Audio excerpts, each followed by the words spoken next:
you. Thank you to Raki and Shilpi for inviting me. I would like to talk about Google Workspace for Education, the certifications that we provide, as well as what are the levels, why do we need to be a Google certified educator, how this certification helps us if we are an online teacher or if we are teaching in a school. So then how can it be useful in your daily teaching and learning aspect? I think my screen sharing has stopped, so I'm going to just share it again. My screen sharing has been disabled. Raki, can you just check once? Yeah, it's enabled again. So I will just share my screen quickly. I hope you can see it. My name is Ritika Tyagi. I'm a Google for Education champion. I'm a Google certified innovator and trainer. Apart from this, I am also working as a central technology integrator at Stellar World School, Mumbai. I've been using Google Workspace for quite a few years, and this has really helped me a lot as a teacher to enhance my teaching, to develop a bond with my students, and to ensure that we are fostering collaboration, creative, and critical thinking skills. First of all, I would like to talk about the benefits of a digital classroom. Why do we need it? Because we all know after the pandemic or during the pandemic, we tried to try our hands on a lot of edtech tools. A few worked for us, a few didn't. But in my experience, and after talking to a lot of teachers, I felt that Google Workspace is something that is meant for everyone, be it participation among students, be it collaboration among co-teachers, if you have a leadership team, if you want to collaborate with them. So Google Workspace is everything. It has tools for each and every learner. It has tools for each and every teacher, whether you're working in an online setup or if you're working in a school or if you're working in a hybrid setup. So Google Workspace is something that comes handy for everyone. So you're preparing students to be globally connected, to be tech savvy, and it also has AI enabled features now, which is quite handy. So Google Workspace provides opportunities for digital collaboration among all the key stakeholders like parents, teachers, and students and leadership. We give students a voice, their choice. We also allow them to use Google tools so that they can take the ownership of their work, so that they can show their work, so that they can learn in a modified way. Using Google Workspace, teachers can personalize education, you can create personalized curriculum, you can share assignments to each and every student, you can take care of the differentiated learning when you're teaching online or offline.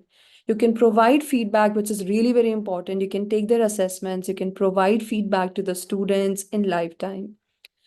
So technology is not going to replace the teachers. Technology is supposed to be used as a tool by the teachers, and Google ensures that through the certification, the teachers are enabled to use technology or these Google tools in such a way that you can you can use it really well.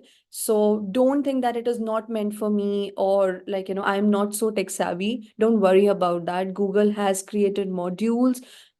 We trainers are there to help you out. There are so many materials that you can just go through, and it starts on a very basic level. We all use Google tools in some or the other way, like YouTube, like Google Drive, or even if you are using Gmail on our phone, then that is one of the Google Workspace tool. So the core of Google Workspace for Education depends on these four C's, where we take care of collaboration, communication, creativity, and critical thinking skills. So these are the core skills that Google Workspace tools, they enhance. We give you a chance to explore benefits of digital classroom and encourage 21st century skills among students and teachers. We want the teachers to get familiar with Google tools, and we want to have each and every teacher to have a digital classroom so that the teachers and the students can take the best of it. And most important is that Google also promotes digital citizenship. So you might be aware about digital footprint, so that, like, you can tell the students that it's not okay to leave your digital footprints, or it's important to have a balance between online and offline activities. So Google ensures that digital citizenship is also a really very important aspect when we are talking about technology and skills. uh, the basic idea behind promoting Google for Workspace for Education is to promote critical thinking. We want the teachers to think beyond the textbook. We want the teachers to develop technical skills among students so that they become technologically literate. They have those life literacy skills, and technology is a part of their day-to-day life. It's not something where you are having separate ICT sessions or separate computer session. It has to be a part of every work that they do. So we promote the teachers to think beyond the normal textbooks or beyond the syllabus. So keeping all these points in mind, Google Workspace for Education has all these tools for teachers. So if you want to collaborate, we have got Google Docs, Sheets, we have Slides, we have Drive. Jamboard is no longer in place. So instead of Jamboard, Google has another whiteboard tool that you can use.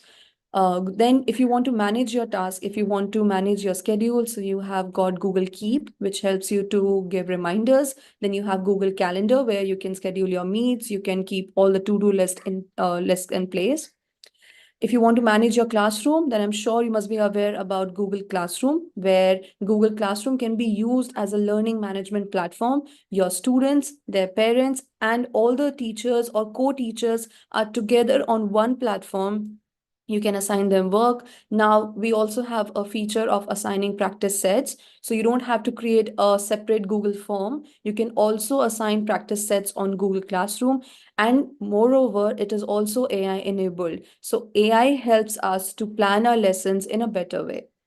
Then we also have a Google Form, which will help you to create your FAs or essays, or even if you're an online teacher, you're working from home, I think assessments are the key element. So Google Form lets you do that. Then communication tools are also very important when we talk about Google Workspace. We have got Google Mail, we have got Google Meet, and we have got Google Chat and groups, which help you to get connected with your team.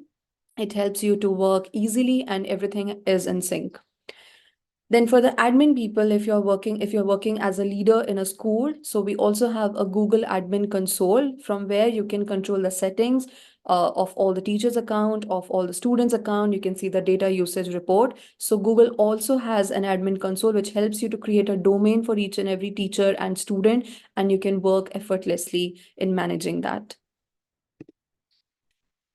Now, what is Google certification all about? Why do you need to do it? The first and foremost thing is to get recognition. So you recognize yourself as a Google educator. It distinguishes you from the other teachers, and you get recognized for the work you have done. So trust me, this this PD certificate or the badge that you get, it's really good, and it boosts your confidence and you feel like, yes, I can do it. I am also tech savvy. It also demonstrates your proficiency. So if you apply for a new job, or if you are are working in a school, and if this is in your profile that you are a Google certified educator level 1 or level 2, then it actually shows your proficiency in using Google Workspace tools. And last but not the least, it gives you a chance to make a bigger impact. So even I started my journey as a level 1 teacher, then I moved ahead with level 2, then I cleared my trainer application and my innovator application. So it gave me a chance to meet new people, to meet teachers and trainers like me who had same thought, who thought the same as I did. So it gives you a chance to learn from others, and you feel like, oh, it's like, I'm just a part of a bigger, wider world where teachers are every day finding out new techniques, new methods to enhance their teaching. So if you want to start your certification, the first and the basic step is to start with level 1. So this level 1 exam is a 3 hours online exam that you have to clear. There is a fees to that. So you have to pay around $10, which is exclusive of taxes. So around taxes, it comes around $12, which you have to pay directly to Google for Education. So we will provide you an exam link. We will provide you a registration link, using which you can register yourself, you can provide your details, and you can register for the exam. Once you have registered for the exam, you'll get a link to appear for the exam, and that link is going to be active for 7 days. So for a week, you will have time to go through the exam and to clear it. There is a cutoff, so you need to score at least 80% to more than 80% to clear the exam. If you score less than 80%, then you're disqualified and you have to pay for the exam again. So once you do not qualify for level 1 exam in the first attempt, then you have to wait for 3 days to reappear for the exam, and then you can reapply by paying the fees again, and you can give the exam. If you do not clear the exam in the second attempt, then you have to wait for more 14 days to clear it in the third attempt. This certification or this badge that you get is valid for 3 years. So these are some key pointers that you need to keep in your mind. So we are talking about $10 fees. We are talking about a 3 hours exam, which is online. So you can give it from anywhere. You don't have to be in a cyber cafe, or you don't have to go in person somewhere. It is an online exam. Then the percentage for passing is 80%. It is valid for 3 years. So after 3 years, you have to recertify for your exam. So I think my badge got disqualified, I think last year, and then I had to recertify it again. You should have access to a webcam, and Chrome is necessary. So you have to give your exam using a laptop. So make sure that your background is decluttered. There's no background noise. Make sure that you're seated in a quiet and a peaceful place. You are ready to give the exam. It's not necessary that you have to sit for 3 hours only. You can appear for the exam. And if you feel that you have completed it in 1.5 hours or 2 hours, then you can click on submit and you can leave. However, I would like to stress on one point, that before you register for an exam, it is important that you're thorough with all the tools that I just showed you in the last slide. You have to be familiar with all the training tools or all the Google Workspace tool that Google provides. So these are the tools that you have to be familiar with. You have to know what is Google Docs, how do we use it in teaching and learning. So it's not about just to know their features, it's about how do you use it in a real classroom scenario or with your students. So they are not going to give you direct questions. They're going to give you indirect questions, which are based on some case study, which are based on some real life teacher-student relationship or a situation which has happened in a classroom. So you have to think from a teacher's perspective, and you need to be prepared in advance before you register yourself. I think, Ritika, it would also be great if you can share with them what we do in our sessions and what is the duration of the course that we are offering. Because, now that they know what all they're supposed to cover, and also when it comes to the examination, of course, you're there to guide them as to what needs to be taken care, what are the protocols to be followed. But I just thought that if we can throw some light on how we can prepare them to appear for the Google examination, that would also be great. Like, what do we do in our entire course? Sure. So I think that's a very good question, and I'm going to throw some light on this. So because we have our first batch who's already preparing for the exam, and some of them have already cleared their Google certification, now we are starting our second boot camp. So basically in our course, what we do is we have teachers, a group of teachers, and then I take them through each and every tool in detail. I show them the features, I tell them the use cases that they can use in their classroom, or if they're an online teacher, how can it come handy. So I tell them sample questions also, how the questions are framed, whether it's an MCQ question or drag and drop question. Then we also provide them all the materials on Google Classroom, which is quite useful to them, because generally the questions are not available on internet, or if you try to Google the questions for the exam, the questions keep on changing every time. They're quite tricky. So we give them sample papers, we give them mock test papers. There's also a WhatsApp group that we create for our cohort or our group, where you can just post a message, I'm there, Raki is there to guide you out or to help you out. Or we can also have doubt clearing sessions. So if you have, if you want one-to-one help, so feel free. We are going to be there with you. We are going to ensure that you are prepared for your exam. And if you need any help at any point of time in registering the exam, while you're solving the questions, I might not tell you the answer, but I can tell you a workaround that this is what you need to do. So this is, The Google examination they've made it easy, right? You're allowed to yes, research for the answer in case you don't know the answer, right? yes. So initially, like 2 years back, we used to have case study questions and scenario-based questions. There were 30 MCQs and there were 12 scenario-based questions. where they will give you some sort of task, like go to Google Classroom and create a class and add this particular student. But now they have made it very easy. There are 30 MCQs and situation-based questions where you just need to drag and drop. There are comparison questions like what's the difference between a digital textbook or an original classroom or a normal textbook. So there are questions like this, but let me tell you, the questions are tricky. So you would need time to prepare for that, and you would need some guidance. So, and it is an open book exam. So it's not like that, like, you can't go to another website or you can't try your hands on. But it's important that we are thoroughly familiar with all the setting tools or all the features that are available on these Google Workspace. So each, like, tool has at least 2 or 3 questions in the exam. So you need to try your hands on. You need to be confident before applying for it. Mm. Uh, yeah. Yeah, I think that really helps because majority of them have joined today's session in order to understand that how is it that they can be hand-holded, because being an educator, it becomes very difficult to dedicate that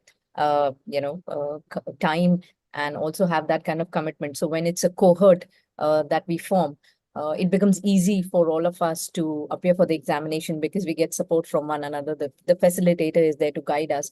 So, though this examination can be taken by people online by themselves, but when there's a cohort, you feel that okay, you will be able to remove a designated amount of time, and then you will be able to crack it. So that's what we are doing at Teachers Help Teachers, where we are trying to get more and more educators, use the tools effectively for their own work, for their own day-to-day work, and that's how this course has been designed. Absolutely. So, all the steps, like how do you have to register for the exam, how do you take it forward, what are the steps, what are the links which Google provides you to prepare for the, like, certification, everything would be provided to us when you go through that course. So we will, like, handhold you through each and every step. uh, this was a really nice creative that I found on Twitter, and it has all the 10 reasons that you need for getting Google certified. And I really like, this is one of my favorite posters. So you develop your expertise when you become a part of Google for Education. You have your own personal learning network, which is PLN. You can earn your badges to display. You have a lifelong learning that goes on because technology keeps on getting updated. So now we have Gemini, we have other tools also, as I have already mentioned. So you stay updated when you recertify for the exam also, or when you do this badge. So, you feel like that you want to learn more. So it doesn't stop only at level 1. It goes to level 2, and then you feel like, oh, I want to share my knowledge with others. Then you want to become a trainer or an innovator, and you don't even realize that you have moved so ahead. So these are the, 10 reasons that I feel relate with me so much, and I'm sure each and every teacher who's present here can relate with it. That, you want to inspire your colleagues after getting Google certified, or you want to inspire yourself also, that list, I'm a Google certified educator. So as I've already mentioned, these are the three path that you can take. Level 1 and level 2 are compulsory if you want to go ahead as an innovator or as a trainer or as a coach. We don't have certified coach right now in India. It's not available. So we do have innovator and trainer. So if you certify as level 1, then you go for level 2. If you want to become a trainer and train other teachers, then you should go for trainer application.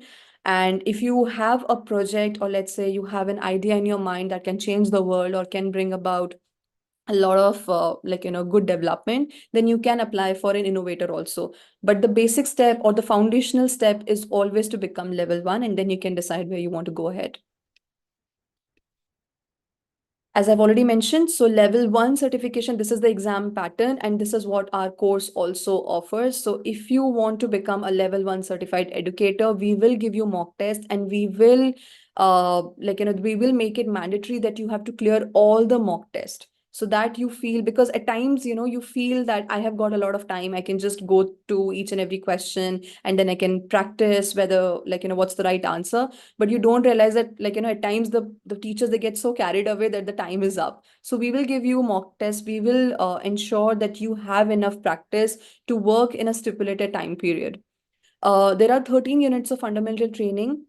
that we will give you on Google Classroom. So we have the skill set that we provide on our Google Classroom. We will give you the syllabus. We will tell you the tools. We will let you know the type of questions that are going to come. And we will, so whenever you are working or whenever you're preparing, always ensure that the skill checklist that we are going to provide, which is the most important aspect of it, you need to keep it handy so that you can just put a tick mark. Oh, I know this.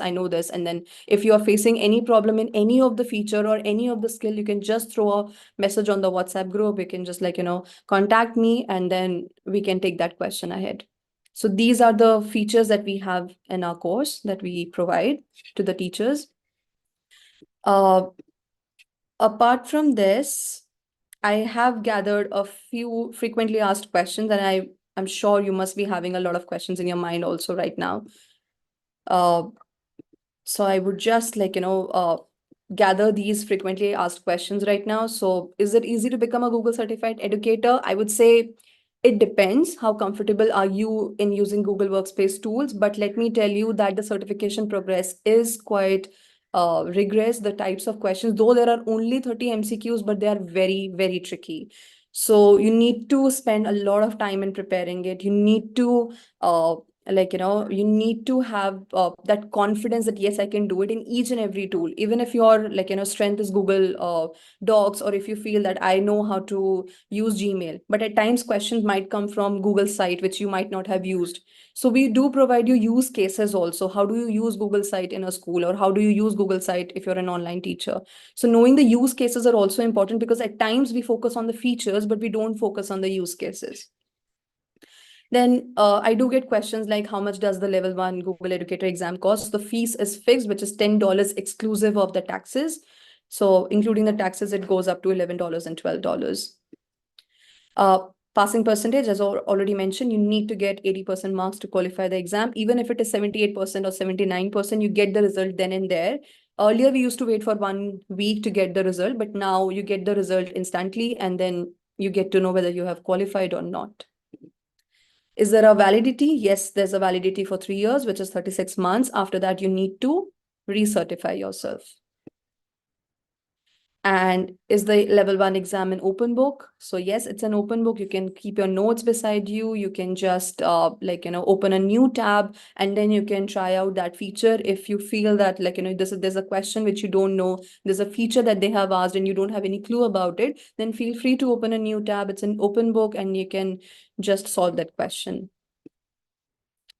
And if you don't pass the exam, then right now the first attempt is after like 3 days. You can give recertify after 3 days. And then if you don't certify in the second attempt also, then in that case, it's going to be 14 days. But generally people clear it in first attempt only. Once they have taken the course, they feel confident. So I majorly, there's no need to recertify yourself, because most of the teachers, they clear it in first attempt only. Oh, all right. So I've spoken enough. I've given you an overview about level 1 certification. Do you have any question? Please feel free to unmute yourself or raise your hand, and I'm there to help you out. We also have our previous participant Pooja, who has joined us to share her own experience of being a Google certified educator.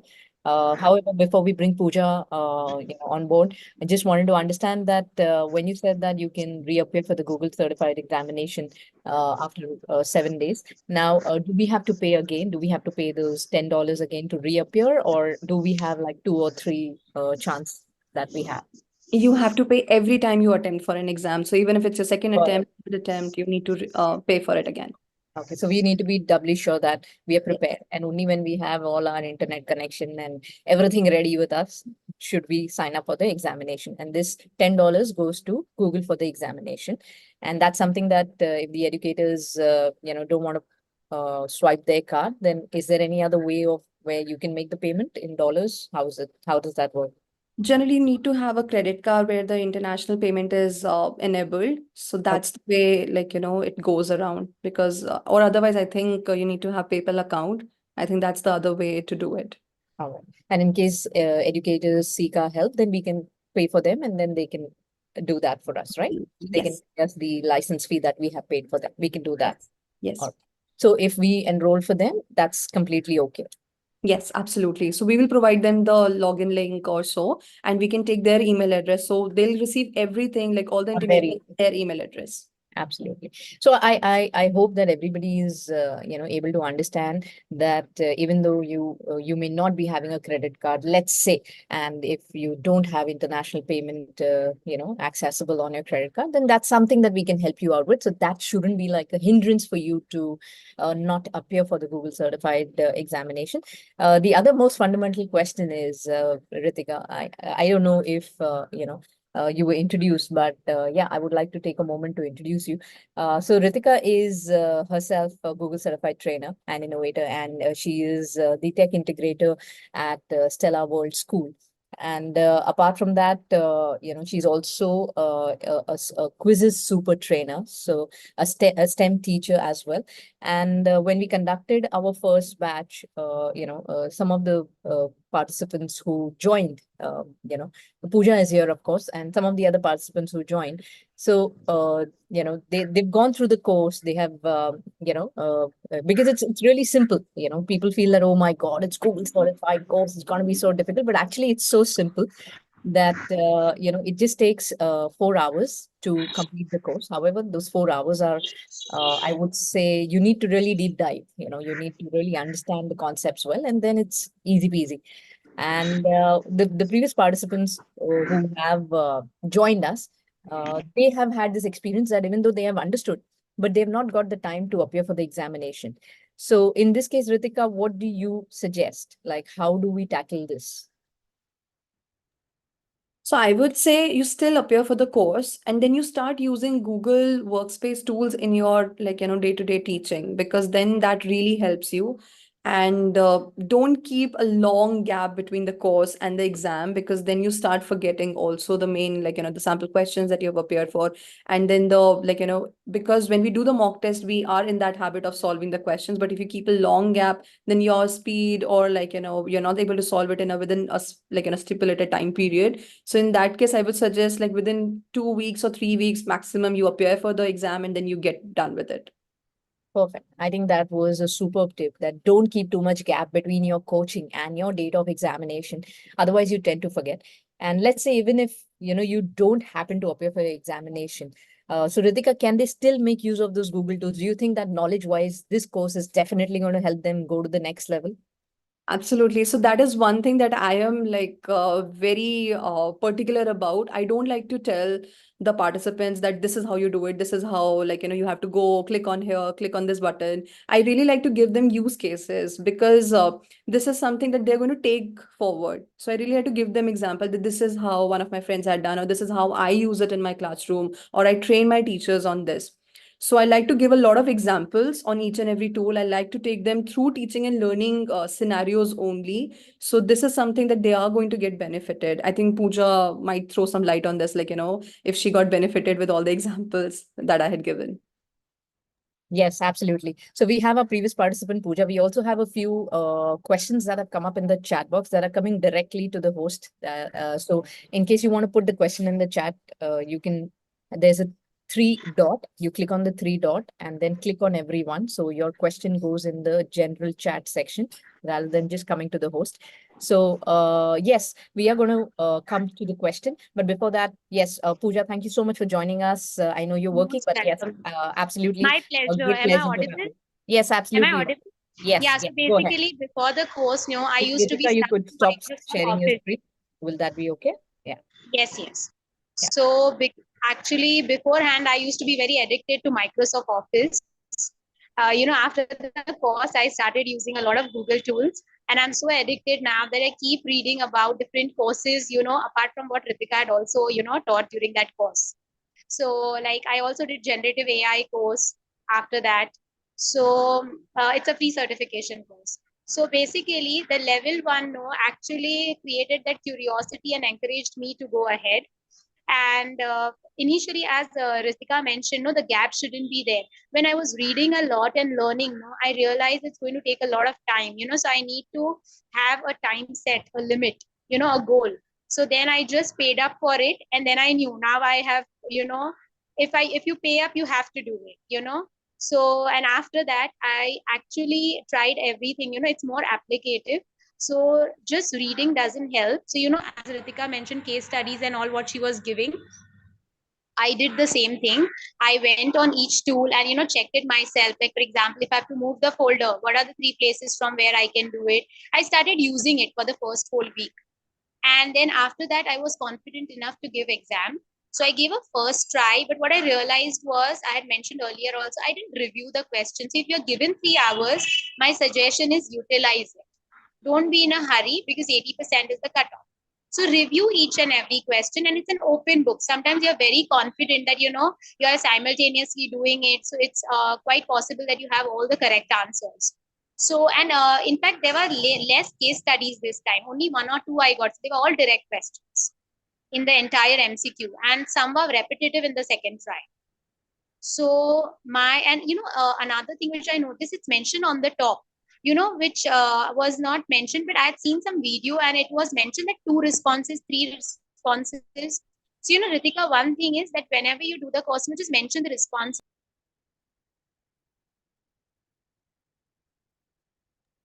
Pooja, I think you're on mute. Yeah. So I was going according to that. Hello, am I audible?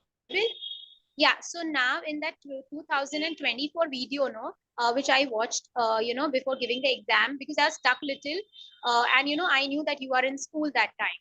So it was mentioned that two responses, four responses, how many responses we are supposed to give or tick. So that really helped. Initially, otherwise I would have ticked 5 where 3 were required. So that was one thing which I noticed. And So apart reading from the that, question properly. set your goals. Yes, just set your goals. So once you do the course, take 2 weeks to actually, apply 1 week, 2 weeks just to read, then applicatively do everything and just set a goal. Just book your exam, and trust me, everything will be in your favor. Otherwise, it's not never going to happen. True, absolutely. It's never going to happen. Yes. And that's why, the power of the group comes in, the power of the community comes in, where together we make it happen. And Pooja, as you rightly said, that it's also important to go through the questions carefully. So that you know what is actually required out of you to be done, and that itself takes care of 50% of the confusion that's there in our mind that goes on during an exam. But yes, all as it's all specified by Ritika, by Pooja, that this examination is absolutely a very basic examination. Level 1 is absolutely basic. And that's something that I feel every educator can actually go through it. It's like a breeze for all of us. And it's an open book. The best part is. And Ritika's guidance has been fabulous. So without a doubt, you should go ahead with the course. Raki ma'am is always there to support you. And they have really motivated after the first week that have you all appeared for the exam. Actually, that's the time when I realized, that when Raki ma'am and Ritika are so enthusiastic, why not me? So I should take the initiative now. And that's when I paid up. So thank you so much, both of you. It has been wonderful. Thank you. Thank you, Pooja. Thank you so much for your time. So Okay. now we will be taking up the questions. And I think those questions have come to me. So Ritika, I'll read them aloud. We have a question from Varsha Varma. How do we register? So yes, I'm sharing the link for the registration of the workshop. The course, Google Certified Level 1 course, will happen on May 4th and 5th, 2 days for 2 hours, where we are going to where we are going to be, it's going to be an exclusive group where Ritika will come in, guide you, help you, teach you, and over a period of 2 days, clarify your doubts. We have a WhatsApp support group where you can ask your questions, and that's how we're going to be actually, catering to this entire program, because we believe that it's only when we provide the hand holding that we will be able to move ahead. So we've shared the link of the registration. The fee is all mentioned in the link. It's 3,000 rupees for the course, Google certified course, and this is exclusive of the fee that you will pay to Google for the examination. So it is exclusive of $10 that you will be paying to Google for your examination. And that, again, as we discussed, that's something that we can help you out with in case you're not able to use your credit card for the same. Now, the next question is from Reena. yeah, I've already answered about the fee and the duration of the course. The duration of the course is 4 hours. It's going to happen on 4th and 5th of May. And that's the reason why we thought that we should be having this session today, so that we can actually clarify all the doubts before we have participants joining us, because this is going to be a closed and exclusive group of maximum 10 participants, because then otherwise it becomes difficult for Ritika to keep track and encourage and motivate everyone to appear for the examination. So that's about it.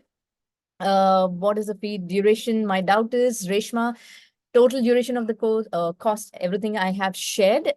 We also are sharing our WhatsApp group link. It's a free update. It's a free WhatsApp group where you can stay in touch with us and be kind of updated about the upcoming workshops that we do at Teachers Help Teachers. I will be sharing that link as well. However, if anyone would like to unmute, or if there are any other questions before I share that link, please let us know. Happy to have that answered as well, apart from the questions in the chat. Any other questions that anyone has before I share the link for the WhatsApp group? The registration link is already shared. You can click on it and register. We will be able to take in only 10 participants for this course, which is going to happen on 4th and 5th of May. You have to be present. Recording, of course, will be provided. Thank you for that question. Recording will be provided, and it'll be available for a week. So that's about the Google Certified Level 1 course. And let me share the link for those of you who would like to be a part of us.